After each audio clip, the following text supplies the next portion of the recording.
What would you say if I told you that one of the greatest evangelists of the 20th century was not a Christian? So often as Christians, we tend to look at other Christians and other Catholics who are doing good things, and rightfully so. But that word evangelization has a long history. The word actually goes all the way back to the Roman Empire, right? The evangelion, the good news. Oftentimes what would happen is an emperor would win a battle or grow his estate, and that usually meant something really good for the local people because that meant that their estate grew. That meant that the ability for the Roman Empire to protect them grew. So evangelization is about sharing the good news, that your life is about to be better. And in light of this rise of disaffiliation that we have in the country today, of course now it's 25% of the country, I think it's time that we go back to the tradition of looking at people maybe outside of Christianity who are able to reach the modern mind. If you think about the new evangelization, which calls for new methods, new expression, and new ardor, a lot of that is also looking back and moving forward. So looking back, let's look at Thomas Aquinas, who used Maimonides and Aristotle, Augustine, who used Marcus Cicero. Well, in light of the new evangelization, who are some of the minds and some of the great thinkers, some of the great innovators that we need to be looking at the modern world, particularly because our secular age might be the greatest secular age of all time. So we need to figure out, okay, what is causing people to leave, and what are things that are occurring that are reaching the modern mind? Well, one such person that I want to throw out there is Bruce Lee. Now, most often when I mention Bruce Lee, especially in a Christian or a Catholic context, a lot of times there's a little bit of this dismissiveness about him because they only see the high-kicking, screaming martial artist on the screen. But Bruce was a living philosopher. The man was a genius. If you go back and look at some of his bookshelves, he was reading things like Plato, Aristotle, Goethe, Thomas Aquinas, all the way to Confucius, Lao Tzu, C.S. Lewis, you name it, the man was reading it. He was taking it in. And what he was doing with most of his work was trying to inculcate or incarnate what he was reading. Right? Maybe he didn't operate on a Christian perspective, but he did operate on certain principles. I might call him an existential Stoic operating on Taoist principles. Yet this man knew the entirety of the Western literature, all of the great books. The man just took it all in. He also changed culture in a way that I would say rivals very few in the modern world. What he did to Hollywood, we're still scratching the surface of. Modern martial arts movies, in large part, he's the father of modern martial arts movies. Modern mixed martial arts, so you think UFC or many of these other organizations putting on MMA fights, they call him the father of MMA. So in a way, what he was able to do was instill a foreign culture into a culture that perhaps was not ready for him at the time. And so I think what he did was very distinctly create a strategy by which he could enter into a few different cultures that he loved. And he was able to strategically place his own thoughts, his own creations, his own innovations into them that, again, we are now still dealing with. So much so that this little guy from Texas names one of his kids Bruce, right? I'm still part of his legacy. So what we have to think about as Catholics, what we have to think about as Christians, is what is it about what he did that caused this? Obviously, his charisma, his personality, his ability to just steal the screen, all of that plays a role. But what was it that he was doing strategically? Well, at Word on Fire, we have 8 principles, right? It's our ethos. These 8 principles incarnate our guiding lights of what we do at Word on Fire. right? We took the charisma and the charism of Bishop Barron and kind of placed those into 8 principles of what has he been doing since the beginning, so that now moving forward, particularly with the Institute, what is it that we can operate on so we always make sure we're fulfilling our mission? Well, 2 of those principles I want to talk about today in regard to Bruce Lee. One of them is evangelization of the culture. Now, when I'm talking about evangelization of the culture, I'm not talking about this sort of forced, top-down type of evangelization. Rather, it's an evangelization from within. I remember one time, Father Steve Bruno, who is the CEO at Word on Fire, him and I were having a conversation about different aspects of the culture that we loved, books, movies, bodybuilding, I mean, you name it, we were talking about it. And I remember asking him a very just simple question of how is it that we can truly evangelize these cultures that we love? And he said, that's just it. You cannot evangelize a culture you do not love. Let me say that again. You cannot evangelize a culture you do not love. Right? Because if you're operating on a place where you disagree, if you're operating in this us versus them mentality, if you're operating in this mentality of culture wars, we will never win the modern world. We will never reach the modern culture. Because what you're doing is you're creating a foundation of disagreement as opposed to love. You're creating an opportunity for fighting rather than coming together with a common aim. So now think about Bruce Lee. Right? There were 2 cultures in particular that he decided he wanted to go into because he loved them. One was martial arts and one was Hollywood. Now, when he goes to Hollywood, what happens? He experiences racism right off the bat. At a time when a man from China would never get a leading role, he shows up and easily could have said, just complained about it, left it, said, you know what, it's rotten, I'm not going to take any part in this. Instead, he said, you know what, they don't know any better. So I'm going to step in, I'm going to show them what I'm made of, and I'm going to create something new that will change the whole scenario. They will come to respect the message I have through what I can provide.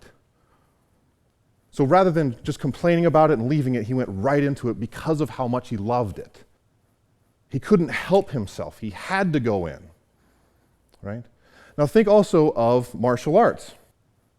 At the time, martial arts operated on different schools of martial arts, right? Now we're kind of in this MMA era where we don't think necessarily in those terms anymore, but during his time, it absolutely was true that you had Wing Chun over here, you had boxing over here, you had kickboxing over here, you name it, and very rarely did the schools ever actually talk to each other. Most often what they were doing was speaking in silos, right? They were concerned ad intra, they were only concerned with their own.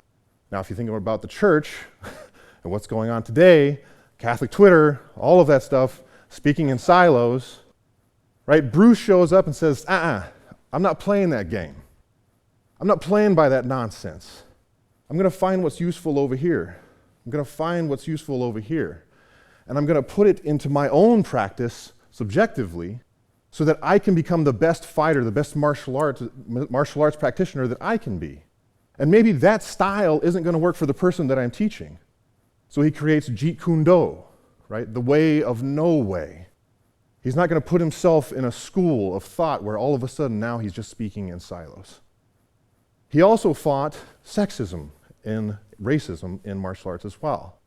At a time when if you weren't Chinese, you would not be taught a Chinese martial art.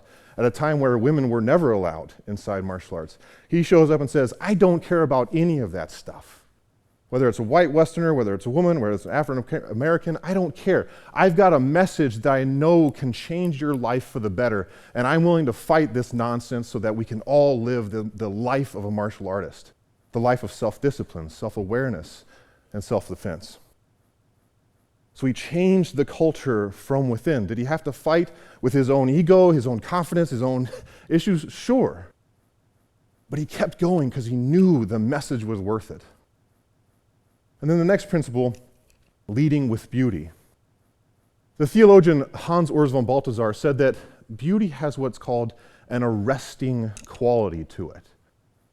So if you think about it, to think about, maybe an atheist and a Christian constantly battling it out on whether or not God exists, the foundations of morality, you name it, they can go back and forth all the time on that. But those two guys go visit the Sistine Chapel together, that polemic, that desire for argumentation just falls by the wayside. And I think especially in our time, this is direly important because if you think about it, if you lead with, there's three transcendence, right? There's beauty, goodness, and truth. If you lead with truth in a relativistic age, they'll say, well, that's your truth as opposed to my truth.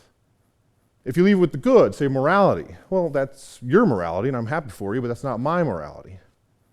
But beauty, you can't really argue about beauty. You can touch maybe on the specifics a little bit. But when two people go into a Chopin concert, like all that falls just by the wayside. And now you're both just there to enjoy this transcendent moment. Right? Think about the fact that even the ardent atheist can't read Dante's Divine Comedy and Victor Hugo's Les Miserables and not be affected in some way.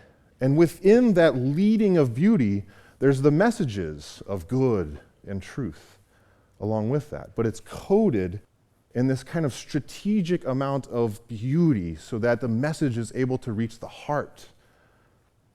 And what Bruce was doing in his films, particularly again at a time where in the West we were not ready to hear anything from the East.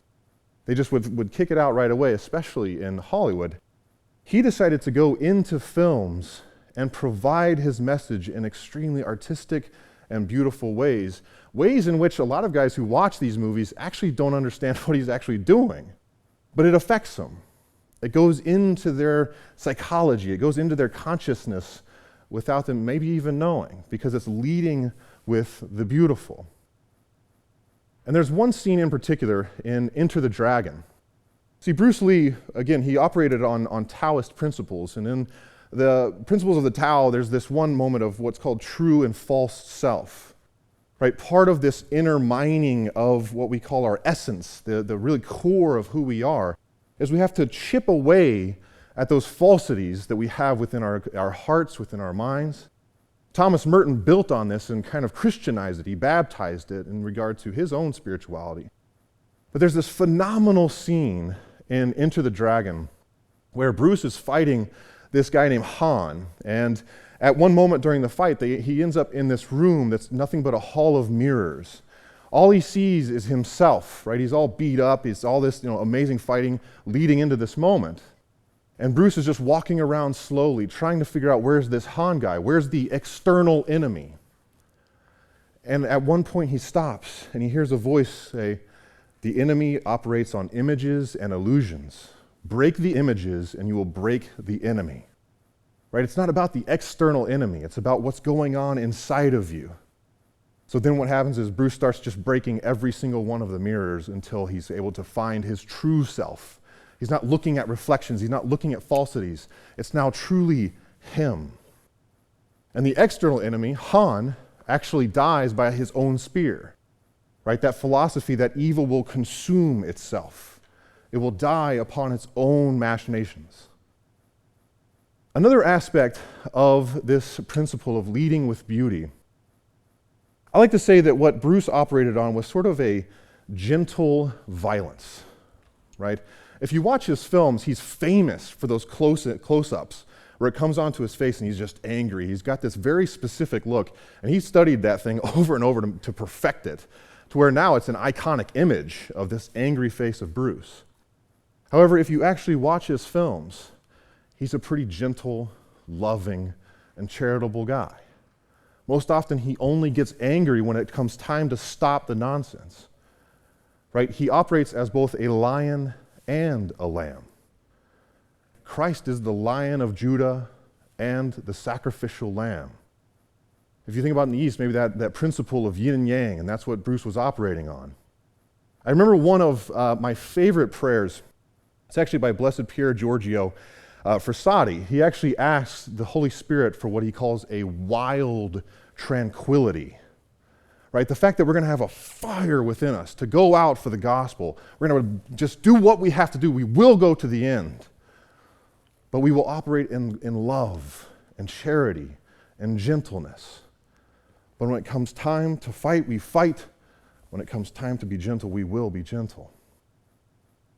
So I think that what we have in the work, the life of Bruce Lee, is an image of someone, perhaps who we wouldn't think about at first, who was able to operate within the culture. He was able to go into a culture that actually didn't want him there. If you think about our modern culture with the church, some of the things that we're going to have to deal with going into it, do we love it or not? Right? And when you love something, and when that person knows they love you, you don't have to approve everything carte blanche. You've now earned the ability to go in and say, you know what? These things are incorrect, but you know I love you, and so let's move forward with this together. So I would like to say that what I think Bruce Lee operated on were evangelization of the culture and leading with beauty. And I think that those two principles, particularly in our modern world, are vehemently important. And the more that we can go into a culture, get out of this silo nonsense, and evangelize it from within, the better we will be as a church. Thank you.